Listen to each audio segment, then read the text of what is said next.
கிருஷ்ணகிரி மாவட்டம் காவேரிப்பட்டினம் பூங்காவனத்தம்மன் கோவிலில் நடந்த மயான கொள்ளை நிகழ்ச்சியில் பல்லாயிரக்கணக்கான பக்தர்கள் பங்கேற்றனர். தமிழகத்தில் விழுப்புரம் மேல்மலையனூரை அடுத்து கிருஷ்ணகிரியில் தான் பிரம்மாண்டமாக மயான கொள்ளை விழா நடத்தப்படுகிறது. காவேரிப்பட்டினம் பூங்காவனத்தம்மன் கோவிலில் நடந்த மயான கொள்ளையில் தமிழகம், ஆந்திரா, கர்நாடக மாநிலங்களைச் சேர்ந்த பக்தர்கள் பங்கேற்றனர்.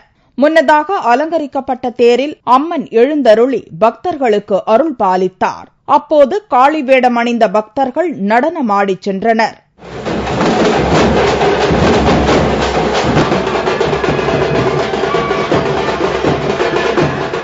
பல அடி நீளம் கொண்ட அலகுகள் மற்றும் உடலில் சலாக்கு எனப்படும் இரும்பு சங்கிலிகளையும் குத்திக் கொண்டு பக்தர்கள் தங்களுடைய வேண்டுதல்களை நிறைவேற்றினர். முதுகில் அலகு குத்தி அந்தரத்தில் பறந்தபடி வந்து அம்மனுக்கு பூஜை செய்தது பார்வையாளர்களை மெய்சிலிர்க்க வைத்தது.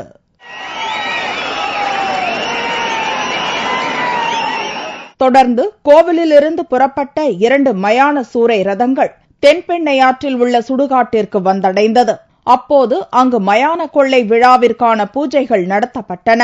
இதில் ஏராளமான பக்தர்கள் கலந்து கொண்டனர். பக்தர்களின் வசதிக்காக மாவட்ட நிர்வாகம் பல்வேறு சிறப்பு ஏற்பாடுகளை செய்திருந்தது.